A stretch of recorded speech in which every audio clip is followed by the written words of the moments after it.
This is the mop-up for March 5th, 2024. I'm David Feldman coming to you from New York City. Thank you so much for finding me.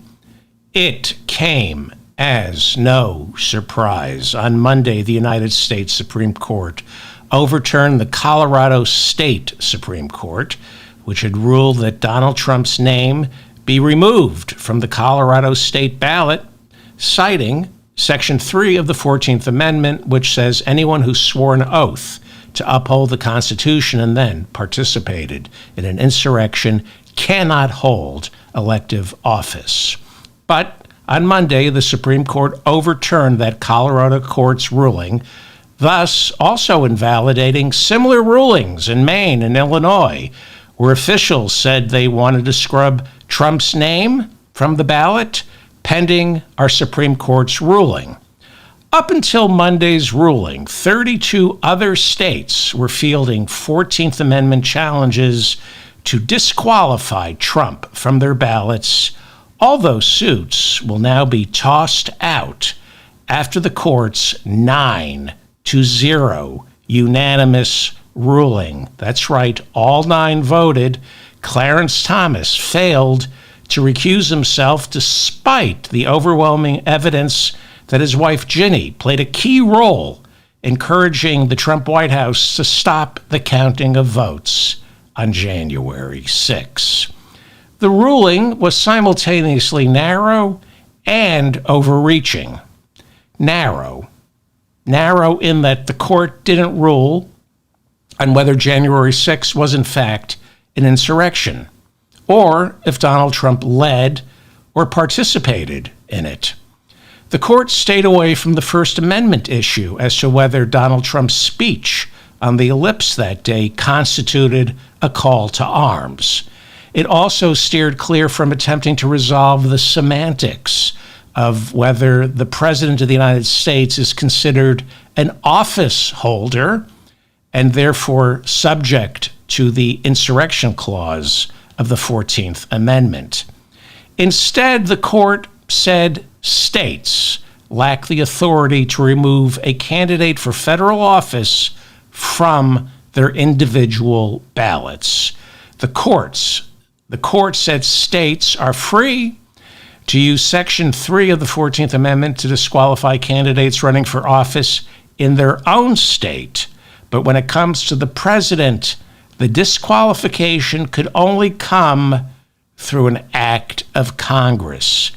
And that's where the ruling went from narrow to overreaching, when they wrote that the only way you can disqualify a candidate for president is through an act of Congress. No longer narrow, overreaching. All 9 justices agreed that the states lack the authority to remove a presidential candidate from their ballot. But 4 justices said they disagreed with the part of the ruling that stripped our federal courts of any authority to remove a candidate from federal office. This ruling specified that Section 3 of the 14th Amendment can now only be applied through an act of Congress. 3 liberal Justices Ketanji Brown Jackson, Alina Kagan, and Sonia Sotomayor, along with conservative Amy Coney Barrett, all dissented to this one part of the decision, that part of the decision that said Section 3 of the 14th Amendment can only be enforced through an act of Congress and not by the courts. Does anyone think Speaker Mike Johnson would even introduce a resolution to disqualify Trump or any of the members of the House Freedom Caucus who aided and abetted Trump on January 6? When it comes to removing insurrectionists from our midst, the courts have now eliminated any remedy other than relying on the insurrectionists themselves to disqualify themselves. And we know that's never going to happen. This is somewhat identical to the argument Trump's lawyers will be making next month when they go before the Supreme Court to argue that the President of the United States enjoys absolute immunity from criminal trial for anything they do while in office. Now, Trump's lawyers are going to insist the only way to hold a president accountable is through impeachment and a conviction in the Senate. They will argue the Senate must convict the president before he is subject to the United States Penal Code. Axios reports that the Supreme Court ruling on Monday now opens the door wide open for January 6ers, many of whom are becoming political heroes. This Supreme Court ruling has opened the door for January 6ers when they come out of jail and prison to run for elective office without any judges having the authority to apply Section 3 of the 14th Amendment to disqualify them. Thanks to Monday's ruling from the Supreme Court, it's all left to an act of Congress to disqualify each candidate individually. Good luck with that. Again, we can't even get rid of the Republicans already serving in the House who aided and abetted the January 6th insurrection. I'm talking about you, Pennsylvania Congressman Scott Perry. I'm talking about you, Chairman of the House Judiciary Committee, Jim Jordan, who was in constant communication with Donald Trump on January 6th, before and after the insurrection. What did you talk about? Why did you refuse the subpoena from the January 6th committee? I'm talking about you, Arizona Republican Andy Biggs. Why were you asking the Trump White House for a blanket pardon after January 6th? Do you think it's conceivable that the House would ever eject these guys for participating in insurrection? Only the courts could remove them, and now, thanks to our Supreme Court, that's an impossibility.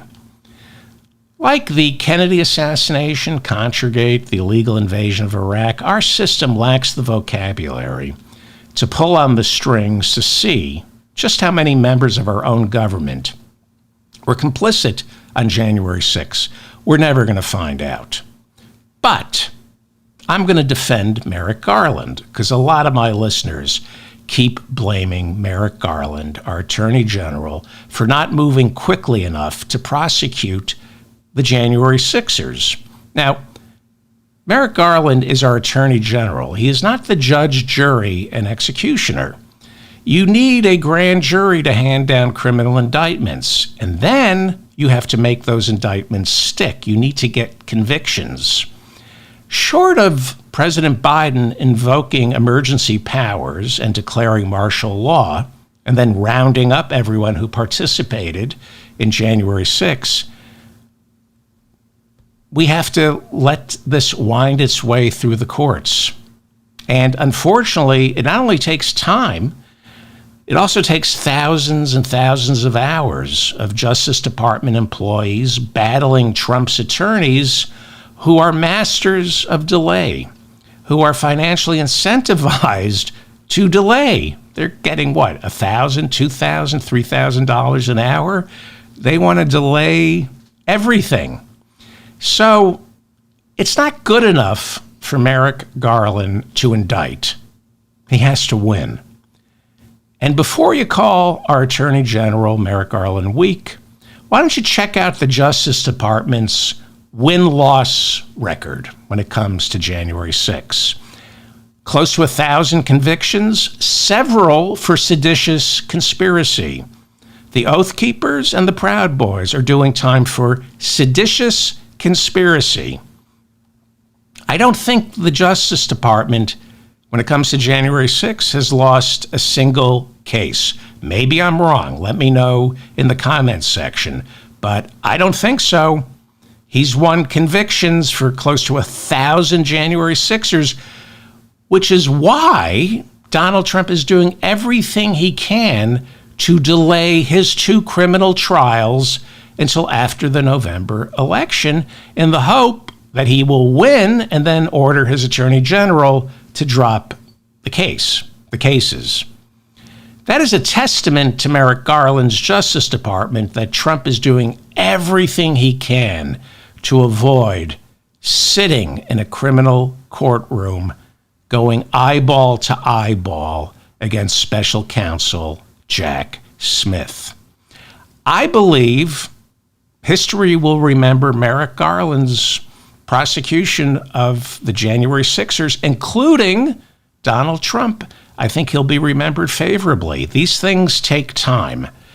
As I said, the Supreme Court hears oral arguments in April as to whether or not Donald Trump enjoys absolute immunity for any crimes he committed while president.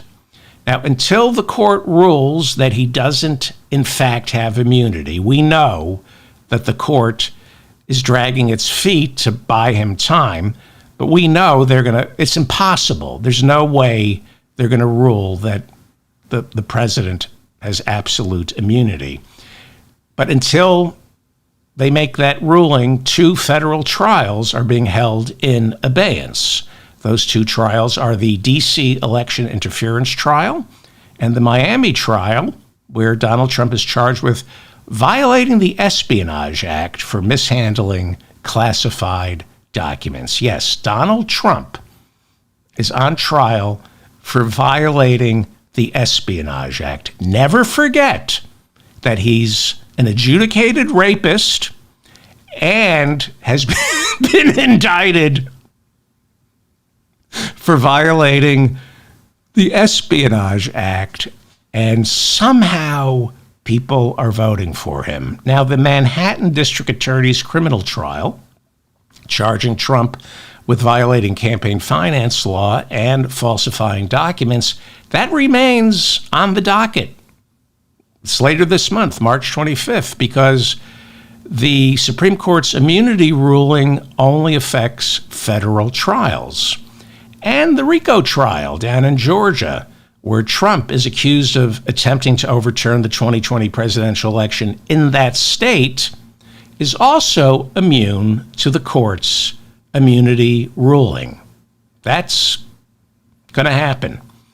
We are just waiting on Fulton County Superior Court Judge Scott McAfee to rule on whether he's going to disqualify District Attorney Fani Willis and possibly move this trial to another venue.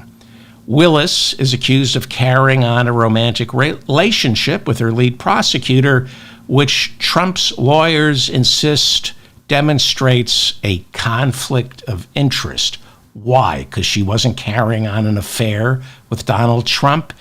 It is not a conflict of interest. It's just a delay tactic. This is all about just postponing the trial. And Judge McAfee should never have let it get this far, especially since he's a Republican. You know, unlike our Attorney General Merrick Garland, who's a Democrat, Judge McAfee doesn't have to bend over backwards to prove he's not biased. He's a product of the Federalist Society. His conservative bona fides are beyond repute.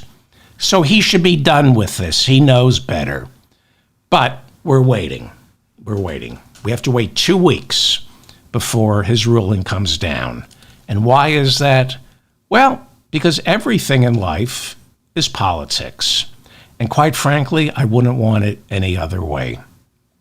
Fani Willis was elected district attorney of Fulton County. And Fulton County Superior Court Judge Scott McAfee was also elected judge. And they're both presumably running for re-election in November. They have until March 8th to file papers to make it official that they are running for re-election in November. So why is Judge McAfee waiting until after March 8th to issue his ruling? Politics. Shannon McCaffrey writes in the Atlanta Journal-Constitution this morning that perhaps the reason Judge McAfee said on Friday that he will make his ruling in 2 weeks, that would be past the March 8th deadline to qualify for the ballot.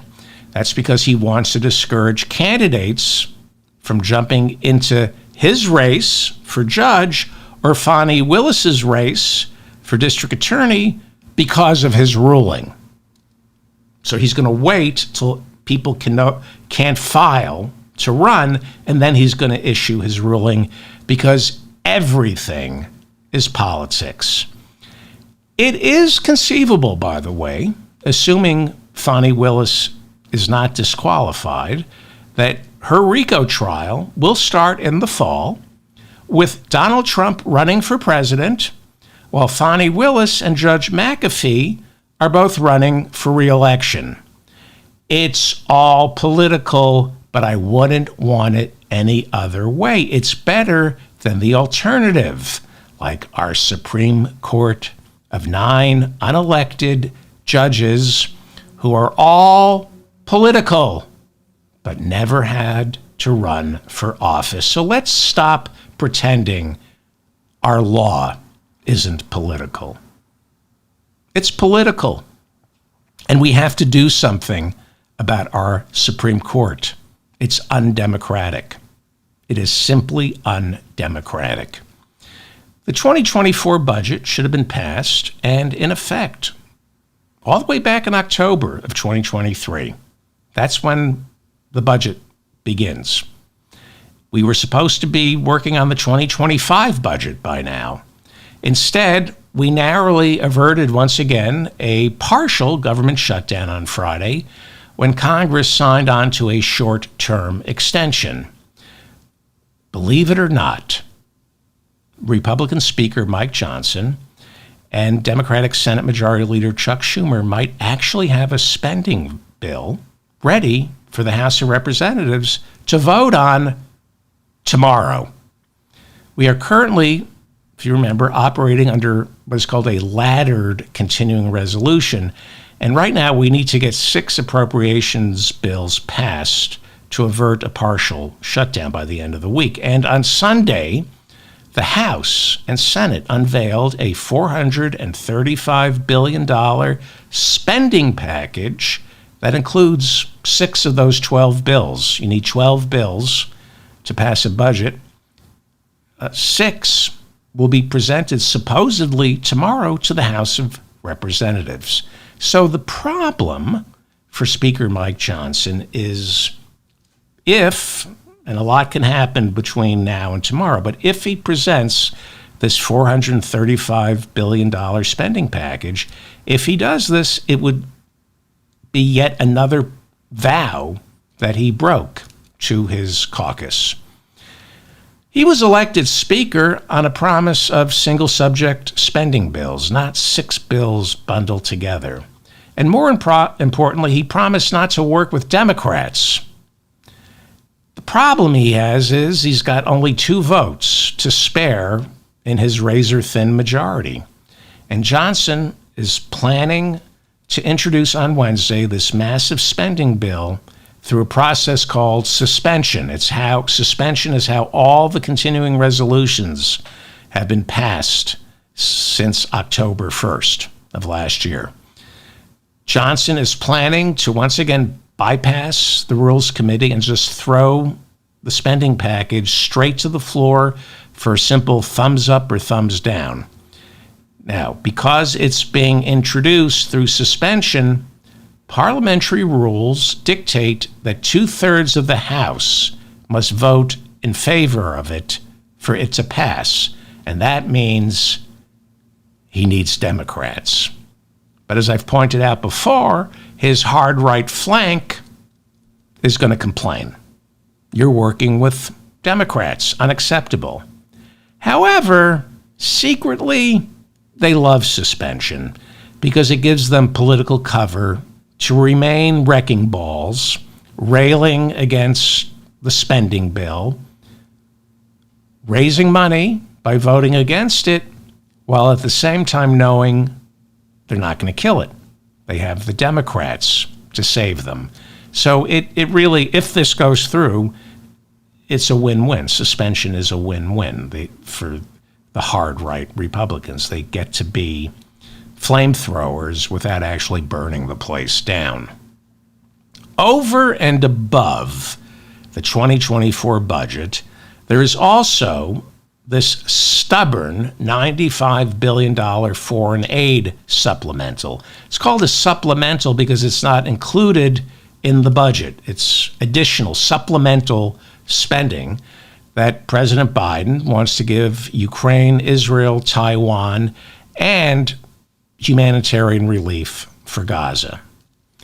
A bipartisan border bill was attached to this supplemental, but Donald Trump made Mike Johnson remove the border bill because he said, I can't have Joe Biden or the Democrats get any credit for solving my migrant crisis. He literally said, we need to keep this issue alive so I can run on it. Now, this border bill was the most significant piece of immigration reform in 30 years.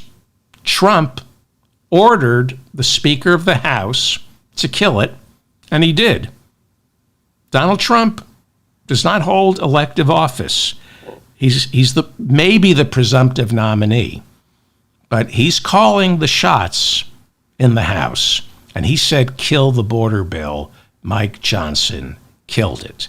So we're left with a foreign aid supplemental that comes to about, what did I say, $95 billion. The final version of this foreign aid supplemental will pass in the Senate.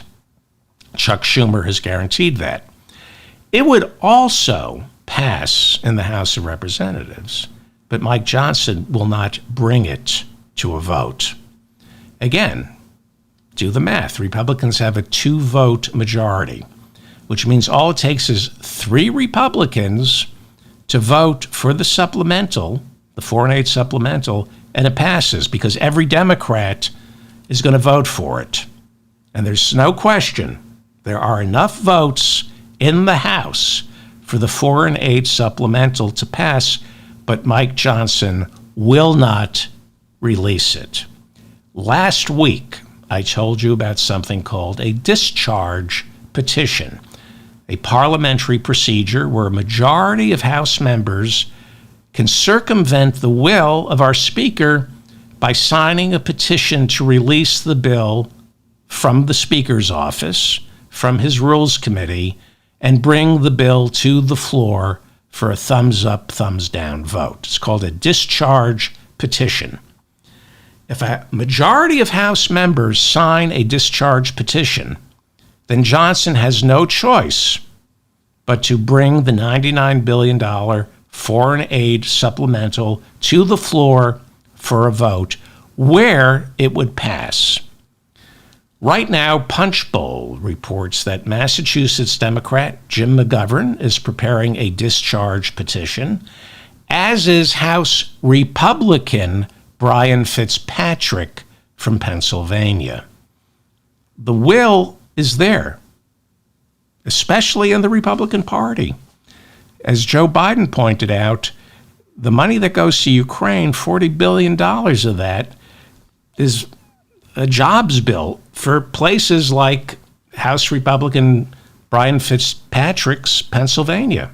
They have an arms industry there. So I'm being told it's a matter of timing. The feeling is Congress is close to getting the 2024 budget signed. It's been 5 months. It looks like there's a possibility we may actually have a 2024 budget. And the feeling is a discharge petition right now addressing the foreign aid supplemental would upset too many fragile alliances. However, if we see a 2024 budget passed within the next week or two, which as of this morning is conceivable, there's always the possibility that the wild card, Donald Trump, will order Mike Johnson kill the budget. I want a shutdown. And then Mike Johnson will obey. But if we get a 2024 budget passed within the next 2 weeks, we will either see a discharge petition forcing the vote on aid to Ukraine, Israel, Taiwan, and Gaza, or Mike Johnson will just put on his big boy pants late in the month. We won't need a discharge petition, and he'll allow the House to vote on the $95 billion foreign aid supplemental. Money going to Ukraine, Israel, Taiwan, and humanitarian aid to Gaza. Originally, there was going to be border security attached to it, which would have brought it up to, I think, $110 billion, but that was stripped out thanks to Donald Trump. So right now, we may, by the end of the month, get $95 billion in military aid to Ukraine, Israel, and Taiwan, along with humanitarian aid to Gaza. Vice President Harris on Sunday called for an immediate ceasefire in Gaza. This is big. This is big. She called the situation in Gaza a humanitarian catastrophe, where she said Palestinians are now eating animal feed to stay alive. The vice president said babies are born malnourished in Gaza while children die there from malnutrition and dehydration. The vice president said fighting must stop for at least 6 weeks. She then added Israel must be safe from future attacks from Hamas. President Biden is pushing for a ceasefire that would commence sometime before March 10th, when Ramadan begins. The vice president's full-throated call for a ceasefire came less than 5 days after 14% of Democrats voted uncommitted instead of for Joe Biden in the Michigan primary. They did this to protest Biden's seemingly unwavering support for Israeli Prime Minister Benjamin Netanyahu's war on Gaza. Polls don't mean anything, but they influence policy. And so do primary results, like last week's Michigan primary results. Joe Biden lost about 14% of the vote to uncommitted because of his support for Benjamin Netanyahu. He cannot afford to lose Arab American Democrats in Michigan come November. He needs Michigan, and the uncommitted movement is spreading to Minnesota today for Super Tuesday, and it picks up next week in the Washington state primary. So, like I said, everything is politics, and I wouldn't want it any other way. The situation in Gaza is politics. That doesn't mean I'm cheapening the catastrophe, but the only solution is a political one. Hamas has to become a legitimate political party that's recognized by Fatah and the rest of the world. Everything is politics. And behind the scenes, there has been tension between Biden and Benjamin Netanyahu for months. Biden, through our Secretary of State Anthony Blinken, has been signaling displeasure for months over how Netanyahu has executed Israel's response to the attacks of October 7th. President Biden, in the past couple of weeks, has called for a two-state solution, a full-throated call for a two-state solution, while Benjamin Netanyahu responded with a full-throated guarantee that as long as he's the prime minister of Israel, there will never be a sovereign nation for the Palestinians. He said, as long as this is something that he said, Netanyahu always said this privately, but when Joe Biden said, when Gaza is over, when this war is over, there must be a two-state solution. And Benjamin Netanyahu responded, there will be no two states as long as I'm in charge. There is tension. There has been tension between Biden and Netanyahu. Netanyahu's cabinet is planning to expand settlements in the West Bank in violation of international law and America's foreign policy. The Biden administration 2 months ago issued travel bans against Jewish right-wing settlers, forbidding them from coming to America. At the same time, the Biden administration has sent 2 aircraft carriers to the region, putting Iranian-backed militia in Lebanon and Syria on notice not to mess with Israel. So Biden is upset with Netanyahu, but he still has his back, which is why 14% of Democrats in Michigan withheld their vote last Tuesday. The UN's Special Envoy on Sexual Violence in Conflict, Pramila Patten, issued a report on Monday confirming that Hamas engaged in gang rapes and sexual assault when it attacked Israel on October 7th. Patten said there is, quote, clear and convincing evidence that the female hostages, as well as the child hostages being held by Hamas right now, have also been subject to sexual assault. A blizzard in California's Sierra Nevada dropped 100 inches of snow over a 4-day period. This is climate catastrophe. Soda Springs, California, in 4 days, reported 116 inches. Record gusts of wind came in at nearly 200 miles per hour. However, this could be good news for California. Could be good news for California, which up until about last year had its worst drought in history. Here's how it works. The question is how quickly the snowpack melts come spring. Last year, a climate catastrophe-related early spring resulted in too much water too soon, resulting in severe flooding. We had an early warm spring, the snowpack melted too quickly, and there was massive flooding in California because of that. So a lot of snow is good, not good if it melts all at once. And this is the problem with climate catastrophe, the extremes.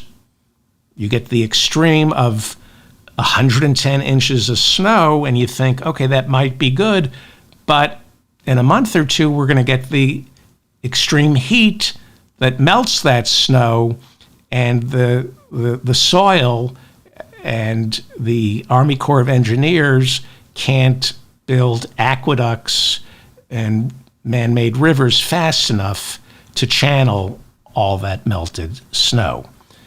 So keep your fingers crossed, because if this snowpack melts slowly, California will, I think, officially finally no longer be in a drought. And it was, just terrible. Meanwhile, the largest wildfire in Texas history is reportedly 15% contained. The Smokehouse Creek fire began on February 26, and it's so far burnt more than 1 million acres, spreading throughout northeastern Texas into western Oklahoma. So far, I believe 2 people are reported dead from this fire. What is amazing is while this fire was burning and you could taste the smoke throughout Texas, Donald Trump visited Texas during these fires with the sole mission of looking the other way.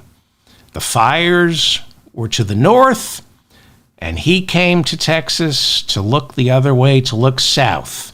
and focus on the migrants. While Texas is burning because of our addiction to fossil fuels, Donald Trump did what he and the Republicans are paid to do: turn our attention away from the real crisis, climate catastrophe, deflect, divert, and focus on an imaginary migrant crisis. Don't look over there to the north, where Exxon, headquartered in Houston, is setting fire to the planet. Look down to the south. Let's look at the migrants. This is what Republicans do: distract and deflect in the service of billionaires. This is the mop-up for March 5th, 2024. I'm David Feldman in New York City. Thank you for finding me. Please like this episode so I remain in your feed, and leave a comment. I'm fascinated by what you have to say. We have strict community guidelines. If you're going to talk about climate change as not being real, you'll be deleted. If you're going to defend Donald Trump, you'll be deleted. Not interested in what MAGA morons have to say. You're not welcome in the comments section, and your comments will be deleted. This is a safe space for sentient human beings, not Republicans. Not interested in anything you have to offer. It's not subject to debate. Donald Trump is a rapist, and it's not subject to debate. I don't want to hear, well, they only found him guilty of sexual assault. You're not welcome. Don't watch this show, and your comments will be deleted. Hi, it's Super Tuesday. Donald Trump and Nikki Haley are vying for 874 delegates representing 15 states and one territory, with the question not if Trump wins tonight, but by how much. Voters today, right now, in California, Texas, North Carolina, Massachusetts, Alabama, Alaska, Arkansas, Colorado, Maine, Minnesota, Oklahoma, Tennessee, Utah, Vermont, Virginia, as well as American Samoa, they will all be voting today. Super Tuesday, however, is not just presidential politics. We know Joe Biden is going to win big today, and we know Donald Trump is going to win big today. What will be interesting to see is how well Nikki Haley does and how well Uncommitted does, challenging Joe Biden's unwavering support of Benjamin Netanyahu. It's also primary day for state and local office. And there are a couple of important races we'll be paying attention to today. The big race we'll be watching today is California's race for the Senate seat held by Democrat Dianne Feinstein, who passed away last year. So this is a jungle primary in California. Let me just try to explain what a jungle primary is. It's kind of important. They've had jungle primaries, I think, since 2011 in California. Jungle primary only applies to candidates for state and local office, or senators, not presidents.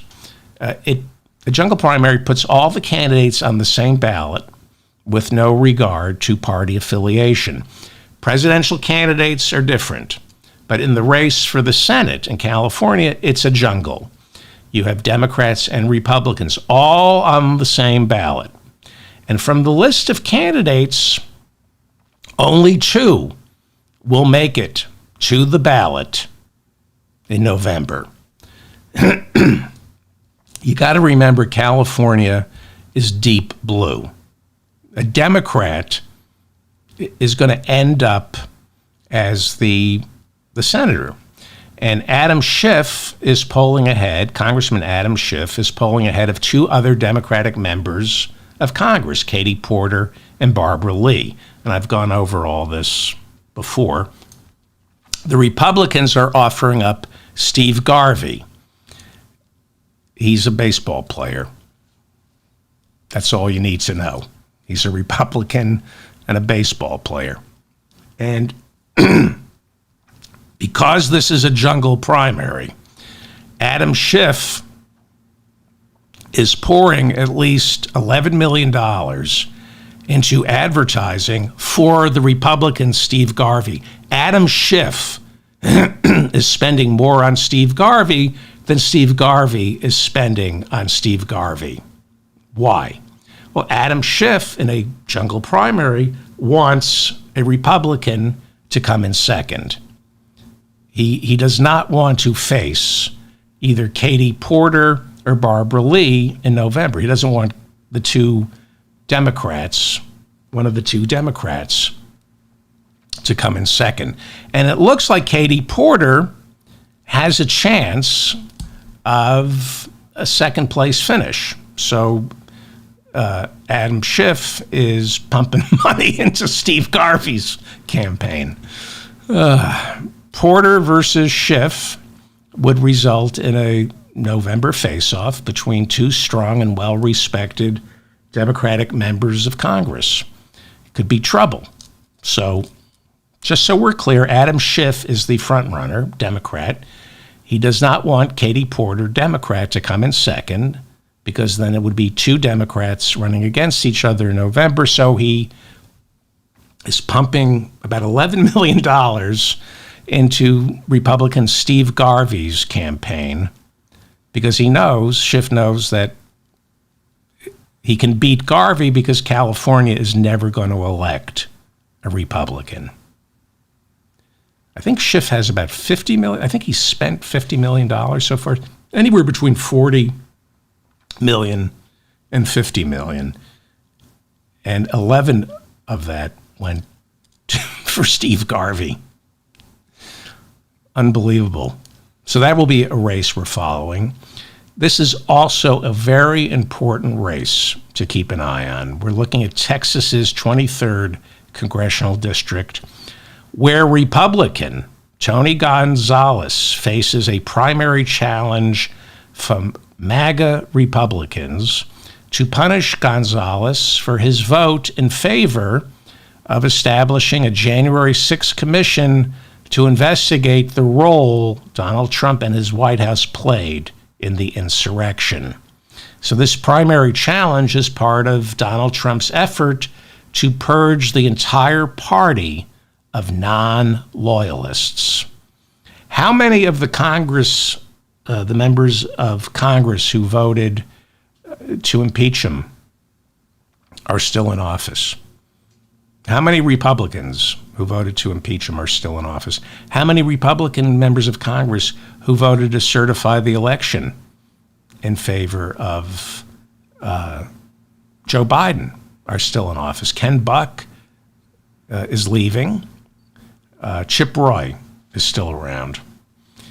Now, Gonzales was censured by the Texas Republican Party. He's a Republican, and he was censured by the Texas Republican Party 2 years ago after he turned out to be the only Texas Republican to vote in favor of Joe Biden's bipartisan gun bill that got passed after the Uvalde shooting. By the way, I have a correction. The judge in Illinois who stripped Donald Trump's name from the ballot temporarily was a she, not a they. So my apologies. Nikki Haley won the Washington, D.C. primary on Sunday, scooping up all 19 delegates with 62% of the vote. Donald Trump refused to campaign in this heavily black city, which he referred to as a swamp. He said, I'm not going to waste my time campaigning in that swamp. Only 2,000 Republicans voted on Sunday in Washington, D.C., which has close to 700,000 residents, 23,000 of whom are registered Republicans. So think about that. You have 23,000 registered Republicans, and only 2,000 showed up. What does that tell you? Feels like Iowa. What was it, 7% of registered Republicans? I think it's 7% of registered Republicans showed up for the Iowa caucus. Doesn't bode well for November for Donald Trump. Meanwhile, the Republican National Committee meets in Houston later this week, where Trump's daughter-in-law, Lara Trump, that would be Eric Trump's idiot wife, Eric Trump, the idiot son of Donald Trump, Lara Trump is expected to get elected as the National Party chairwoman of the RNC. Nikki Haley said the only reason Trump is pushing for his daughter-in-law to become party chairman is so she will funnel donations to pay his mounting legal bills. Trump denies that, and we should take him at his word. On Monday, North Dakota held its Republican caucuses. Trump got 1,632 votes. Nikki Haley got 273, which I believe is more than the number of people who live in North Dakota. They get 2 senators in North Dakota. Washington, D.C. gets none. Donald Trump got 1,632 votes. And this shit stain of dirt called North Dakota, if it really exists, gets 2 senators, and Washington, D.C. doesn't get any? Unbelievable. But let's all worship our founding fathers and the Constitution and talk about how great the system is. Where was George McGovern from? Was it South Dakota? He was my hero. He was either from South Dakota or North Dakota, one of the Dakotas. One of the greatest senators ever. The populist movement came out of Iowa, the Plain States, the Badlands. But I'll talk about that some other time, how the Democratic Party under Clinton alienated white working class in the Midwest and in the Plain States. MAGA didn't emerge in a vacuum. The Clintons created MAGA because they neglected the working class. That's a fact. And not only that, Hillary urged Donald Trump to run for president in 2016 because she and Bill thought, wouldn't it be great if we just had to run against Donald Trump? Be a landslide. For another show. Donald Trump hit the campaign trail over the weekend with a barrage of lies about migrants. He then told Newsmax on Monday that if elected, he's going to lean heavily on local police officers to round up undocumented Americans while granting those police officers immunity from prosecution to do whatever they want to the migrants. I don't think that's legal. I think the Supreme Court is hearing a challenge to Governor Greg Abbott deputizing his state police to do the work of the federal government in rounding up migrants. I don't think you're allowed to use local police or state police to deal with immigrants and migrants. Trump is now promising that upon returning to the White House, he will initiate the largest deportation of immigrants in American history. It's really, if you watch his speech, it's blood and soil Nazi stuff. And he's slurring his speech. And there were some moments where he Mitch McConnelled and froze for a second.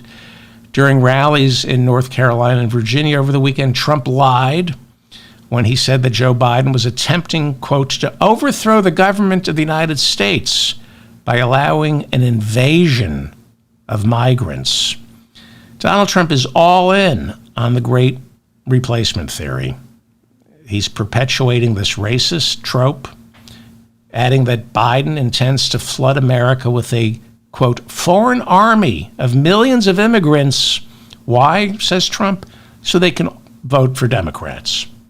This is that he's been claiming since 2016. He said the only reason he lost the popular vote to Hillary in 2016 is because the Democrats sent an army of migrants over the border to vote. Lies. Trump said he returned from last week's visit to the border, convinced that these are not migrants, but warriors. He claimed foreign Central American leaders were releasing the migrants from prisons and mental institutions in order to wage war against America. Now remember, this isn't just a candidate for office. This isn't the presumptive nominee of the Republican Party. This is a former president talking this way. Nikki Haley, to her credit, is amping up her criticism of Donald Trump. She's been hitting him really hard in the lead up to today, Super Tuesday. Some are suggesting that she might be thinking of launching a third-party bid.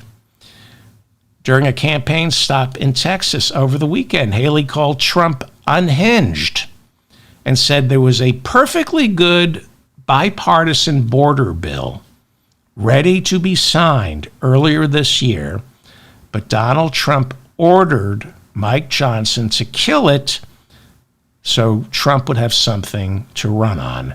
Now, this is huge. This is huge for Nikki Haley to say out loud that there was a perfectly good bipartisan border bill, but Donald Trump ordered it killed because he needs the migrants to run on. It's huge. It's one thing for Joe Biden and the New York Times to say this, but when Nikki Haley, a Republican, says it, Republicans are going to believe it. For Nikki Haley to speak truth to Republican voters about the migrant issue, very brave and unheard of. Haley then accused Trump of being soft on immigration, reminding the crowd that he had 4 years to address his signature issue, which was what? Immigration, and failed to do anything about it. Well, polls are important. They may not be accurate, but they're important. And right now, it's disheartening. It doesn't look good for Joe Biden. But again, I don't put any stock in these polls. It's important to remember that in all the contests so far this year, these same polls keep getting Donald Trump's margin of victory wrong. Donald Trump is underperforming what pollsters predicted in every contest, from Iowa to South Carolina. And it's important to remember anywhere between 20 to 40% of Republicans who turn out have not voted for him. Yes, a new CBS poll shows 90% of Republicans nationwide, they say they will vote for Trump.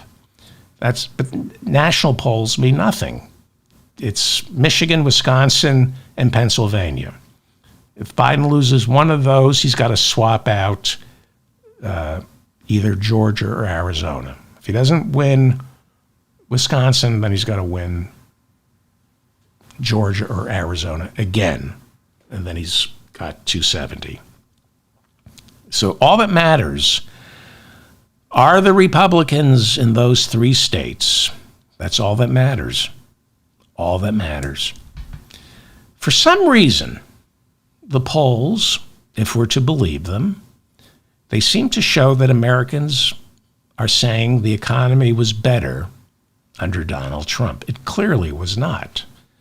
So how do you explain this other than nostalgia? It's nostalgia. Nostalgia is never rooted in truth. Make America great again. America was either never great are always great, depending on what yardsticks you're using. Americans are nostalgic, which is cloudy thinking. Why? Well, when Trump was president, what was that, 7 years ago? I was 7 years younger, and my mom was still alive. Yeah, I'm nostalgic. But that doesn't mean things were better. We were just younger, but it wasn't better. It is believed that a week from tonight, Donald Trump will have sealed the Republican nomination just in time for his first criminal trial, which starts in Manhattan on the 25th of March. He's going to make history. He is going to be, on March 25th, he becomes the first president in American history to step foot in a criminal courtroom facing charges. Unlike Donald Trump's civil trials last year, Trump is required to attend the Manhattan criminal trial. Of the 4 criminal trials that Trump faces this year, this one that starts on March 25th is considered the runt of the litter. But Trump is still expected to lose. The evidence is overwhelming. And even worse, he's going before a jury of New Yorkers. We're not idiots from Alabama or North Dakota. We know who Donald Trump is. He only got 12% of the vote in 2020. This isn't shit-stain Alabama. In Manhattan, we know exactly who Donald Trump is. Nobody here likes him. It is unlikely that a conviction in this trial will result in a prison sentence. But, as I pointed out last week, the Manhattan District Attorney coordinates everything with New York State Attorney General Letitia James, so who knows what happens. For example, will Donald Trump insist on taking the stand? And when he takes the stand, he won't be able to help himself. He will commit perjury. There are reports that Donald Trump is controlling his legal team in this one. He's cleaned house, and that's not a good idea for him. For his own well-being, it is imperative that Donald Trump never, ever, ever take the stand. He will perjure himself. But word is he's calling the shots because he is the expert. He something like 4,000 lawsuits. I read somewhere that he's had more trial experience than a veteran criminal attorney. This is his first. No, it's not his first criminal trial. Is it his first criminal trial? I think there was something when he was a citizen. I think there were some criminal investigations, but he knows the legal. He thinks he knows the legal system. Alan Weisselberg, the Trump Organization's chief financial officer for decades, Alan Weisselberg goes all the way back to Donald's father. Was hired by Donald's racist KKK member father. Alan Weisselberg, the Trump Organization's chief financial officer for decades, pleaded guilty to perjury on Monday. Weisselberg now admits he lied during his testimony in the New York City civil fraud trial when he claimed he played no role in misleading lenders when Trump filled out financials claiming Trump's penthouse and Trump Tower was 3 times its actual size.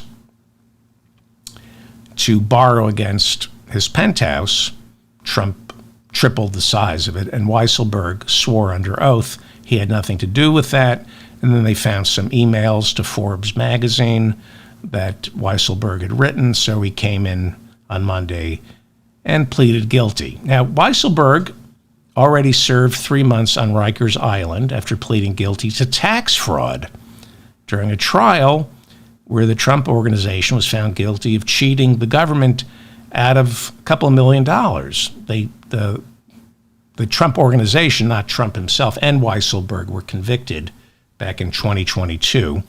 Weisselberg was sentenced to 5 months on Rikers Island. He served 3, and he also had to pay a $1 million fine. These new perjury charges that he confessed to on Monday, significant, because right before going to jail back in 2022, Alan Weisselberg was chief financial officer of the Trump organization. He signed all the checks for decades, and the Trump legal team was hoping to have Alan Weisselberg testify on behalf of Trump in this month's criminal trial here in Manhattan, where the district attorney has indicted Trump on charges of falsifying records and violating campaign finance laws when Trump tried to hide hush money payments to Stormy Daniels in the weeks leading up to the 2016 presidential election. This is why you don't see Melania on the campaign trail. She's already devising her exit strategy. There's going to be nothing left when she files for divorce. I'm sure Trump is going to think, I showed her, huh? She thought she was going to get some money. I showed her. Weisselberg is now 76. He returns to court for his sentencing in April. He is expected to be sent back to Rikers unless he cooperates with the Manhattan District Attorney. Rikers is one of the roughest jails in America. Alan Weisselberg does not want to go back there. So he's not cooperating with the Manhattan District Attorney. He might now. Weisselberg retired from the Trump organization right before leaving for jail. He was given a $2 million severance package that, according to the New York Times, was contingent. They put this in writing. It was contingent. The Trump organization put this severance package in writing. You get $2 million as long as you never cooperate with prosecutors unless you're legally obligated. This prompted Judge Arthur Engoron. He was the presiding judge in the civil fraud trial. He said Weisselberg's severance package proves he's not a trusted witness. Judge Engoron added the Trump family is keeping him on, quote, a very short leash, unquote. So, as I said, the Manhattan criminal trial starts March 25th. A lot of people are not expecting anything huge, but you've got Alan Weisselberg, who has never cooperated with the Manhattan DA. He hasn't cooperated with New York State Attorney General Letitia James. Comes in yesterday, pleads guilty to perjury. He's going back to Rikers at the age of 76. Something tells me he's going to cooperate. And we're going to find out a lot of stuff we already know about the Trump organization. I'm David Feldman, reminding you to stay strong and protect the weak. Thank you for listening to me. Thank you for finding me. Please like this episode so I remain in your feed. Do me a favor, if you enjoyed this, share the episode. Copy and paste the link to this episode and put it in an email, text message, or on social media. Thank you to Bob in the chat room who keeps the conversation civil. I will see everybody probably Thursday morning. Thank you.